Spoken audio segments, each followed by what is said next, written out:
Everyone, हम लोग next practical question देख रहे हैं रांची यूनिवर्सिटी का quantitative techniques for business decisions का, जो थ्योरी ऑफ गेम्स के ऊपर आया हुआ था, है ना। क्वेश्चन नंबर 6 है 2021-23 बैच के लिए।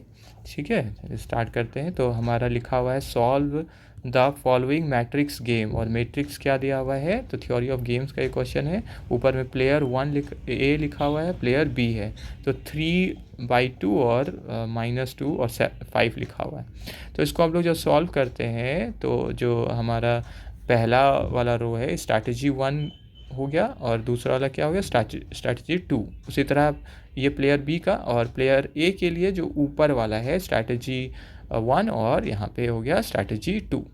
ठीक है, तो इसका जब हम लोग जैसा रूल्स है कि हम लोग रो मिनिमा और कॉलम मैक्सिमा करके ये फाइंड करते हैं, है ना। तो यहाँ पे रो मिनिमा मतलब मिनिमम वैल्यू रो में क्या है, -2, और यहाँ पे 2, और कॉलम मैक्सिमा, यहाँ मैक्सिमम वैल्यू कॉलम में 3 है और यहाँ 5 है।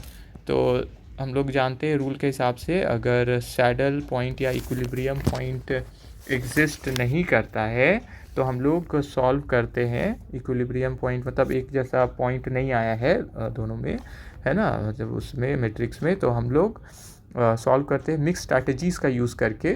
ठीक है, using mix strategies by the player. तो मिक्स स्ट्रैटेजी फिर हम लोग प्रेफर करते हैं, एक ही स्ट्रैटेजी प्योर जो स्ट्रैटेजी बोलते हैं वो नहीं, है ना।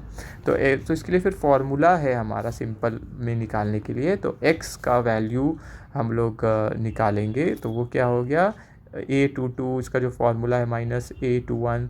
ठीक है, a11 + a22, यहाँ रो और कॉलम को रिप्रेजेंट करता है 1 2 ये सब।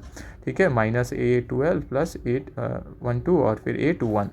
ठीक है, तो यहाँ पे देखिए a22 मतलब कहाँ पे, सेकेंड वाला, है ना। ये जैसे a11 हो गया ऊपर वाला, फिर ये a12 हो गया, पहला रो दूसरा कॉलम, ये पहला रो पहला कॉलम, फिर ये पहला कॉलम है और दूसरा रो है तो 2 1, और ये लास्ट वाला जो है ये 5, तो ये क्या है 2 और 2, है ना। दूसरा कॉलम दूसरा रो दूसरा कॉलम।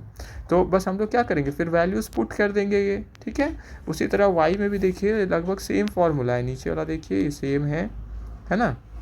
बस ऊपर में यहाँ a21 है, यहाँ पे क्या है a12 वाला वैल्यू, बस ये आ जाएगा।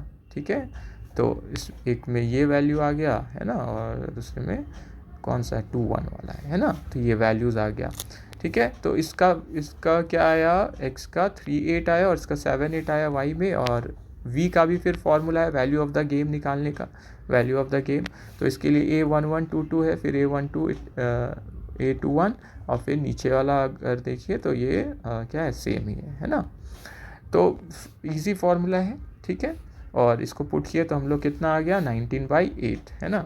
और इस 19/8 को हम लोग क्योंकि ऊपर बड़ा फिगर तो 2.375 करके कर सकते हैं। तो मिक्स स्ट्रैटेजी क्या फॉलो करेंगे, प्लेयर बी के लिए मिक्स स्ट्रैटेजी क्या आया है, सबसे पहला में तो आया है 3/8, तो ये स्ट्रैटेजी 1 के लिए हुआ। तो स्ट्रैटेजी 2 क्या हो जाएगा, 5/8, क्योंकि 3/8 आया तो बचा कितना, 5/8 बचा, है ना। 8 में हम लोग 3 अगर स्ट्रैटेजी 1 में लगाए तो बाकी पोर्शन कितना बचा, 8 में और कितना कम है, 5 कम है, तो 5/8 हम कहाँ लगाएंगे।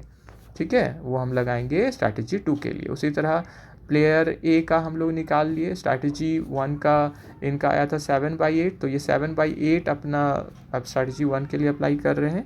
ठीक है, मतलब वो इतना पोर्शन उसमें देंगे, और फिर बाकी के लिए 1/8, और वैल्यू ऑफ द गेम हम लोग निकाल लिए 2.375। ठीक है, तो मेनली फार्मूला बेस्ड है, और प्योर स्ट्रैटेजी और mix strategy theory of games में है। ठीक है, तो इस तरह से हम लोग बना लेते हैं। ठीक है, थैंक यू।